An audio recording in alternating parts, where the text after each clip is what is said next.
most unbelievable scene.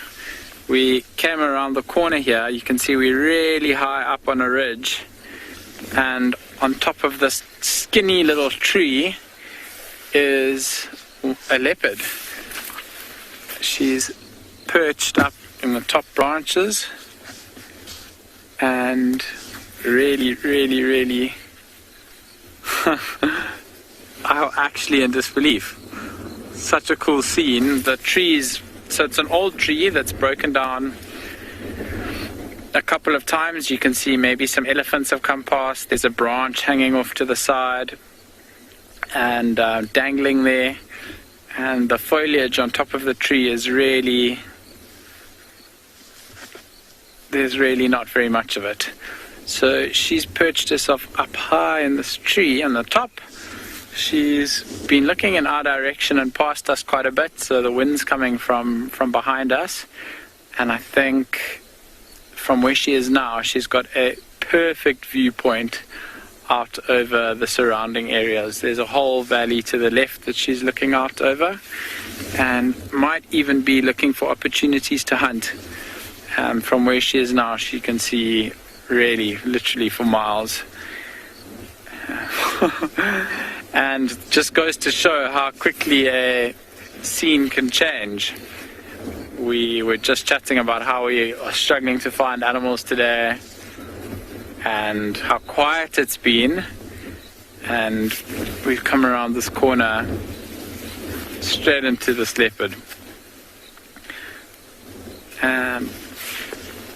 Really amazing, yeah, like I said, tree to see a leopard in as well. I've never seen a leopard in this tree. In fact, I don't think on Pinda I've seen a leopard in a tree this small. She's getting up now. She's looking in our direction. You can see she's, the top part of that tree is not more than double the length of her. She's facing towards us now. Really incredible scenes. If she climbs down the tree, we're going to get such a cool view of her walking down.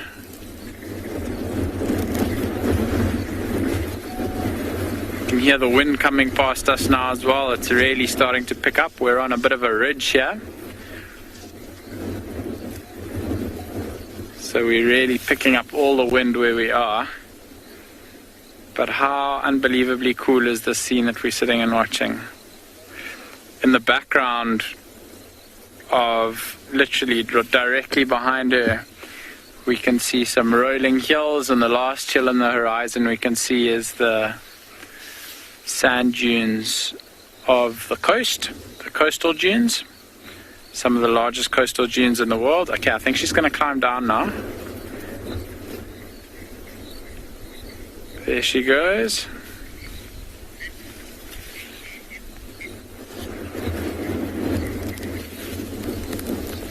Yeah, Linda, really beautiful female, this leopard. We're just going to get her climbing down now. I think there she goes.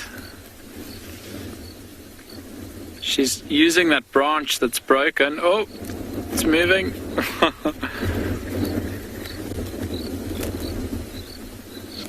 She looks like she's half sitting, half falling out of the tree at the moment.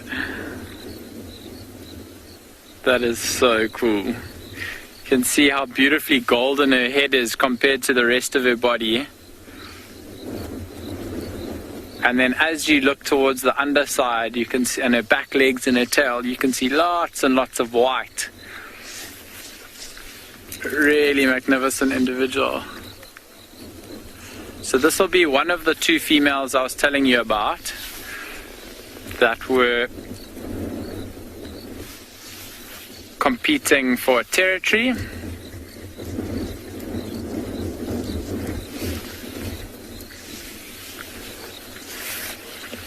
She might have seen something. If she scent marks now, that'll be a really cool indication for us that she is actually out patrolling her territory and trying to establish her dominance in this area. She's walking around the bottom of that tree quite a bit now. That's incredible, eh? What unbelievable scenes. If she climbs back up the tree, I think she'll just be giving us a show. And she'll already just be, she'll just be showing off. That is absolutely magnificent. You can see she's got beautiful long whiskers as well. There's actually a herd of impala on our right here. From where we were earlier, we couldn't see them. She's starting to stalk. You can see her ears have dropped down really low. Her body position's changed quite a lot. The impala, there are a couple impala looking in our direction. But they haven't alarm called yet. We haven't heard anything. She's now really in stalk mode. You can see her body position's changing completely. She's getting super low there. It's not called a leopard crawl for nothing. And you can see she's just raising her head really low down there. She's actually, I'm not going to be able to see her. She's going to go out of sight for me. She's just, you can see how she's using all of that cover. There are those thickets, those branches. She's probably less than 50 meters away. She must be nearing 30 meters away from those impala now. There's a big herd of them, and there are lots of little lambs in this area at the moment. These impala now are carrying on to move towards us. We can start to see quite clearly some of the youngsters, the young lambs on the left there. Alice, I know you were quite curious about what her favorite prey is, and at this time of year, for a lot of different predators, those impala lambs are the easiest source of food and protein. They're growing quickly, so there's a significant amount of meat on them, especially for a female leopard. But they're still very naive. They're not quite sure how. They're new to the world, not sure how the bush works, and they're not as aware and quick as the adults are. So they make quite easy prey. There are also a lot of them.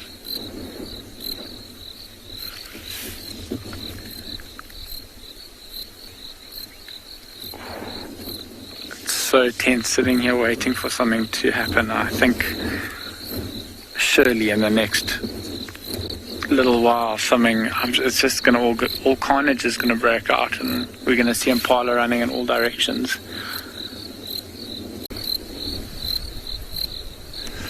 So Owen's just going to put the infrared light on. He's just got to wiggle the camera around and move a couple things. We are going to stay with these impala, and hopefully nothing happens until you guys are able to join us again. If there's any kind of unnatural smell that might drift across them, and they'll pick that up almost immediately and react to it.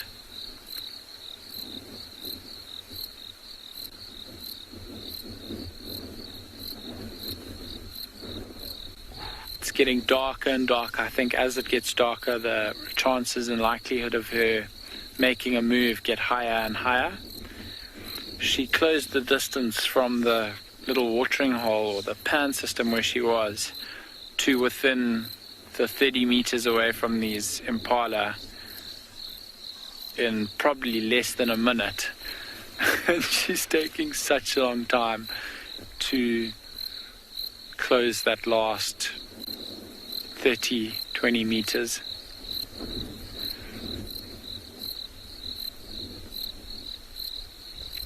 I believe Andrew has got another leopard that's up in a tree and in a much better position than ours is at the moment, so we'll go across to him. We are most definitely going to hang around here and see if anything changes. Otherwise we'll see you a little bit later.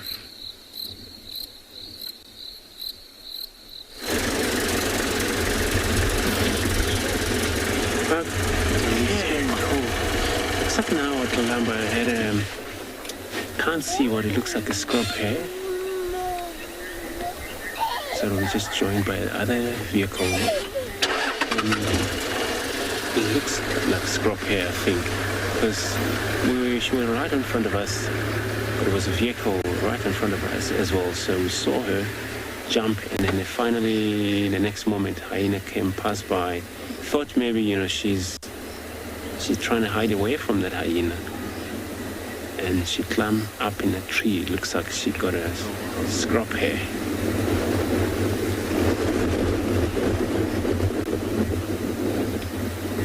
From here, if I'm not mistaken, just gonna take time just to see if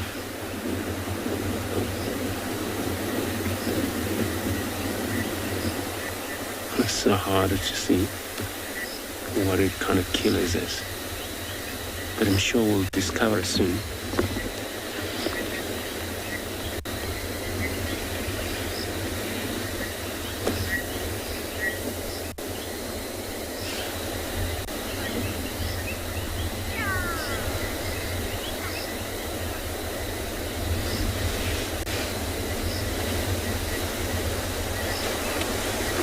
Now the impalas are right on the open area where she actually attempted to hunt on them, and this is where she went to the thicket. So we were patient enough on the road, hoping for her to come out, which she did. This is where she got that kill there.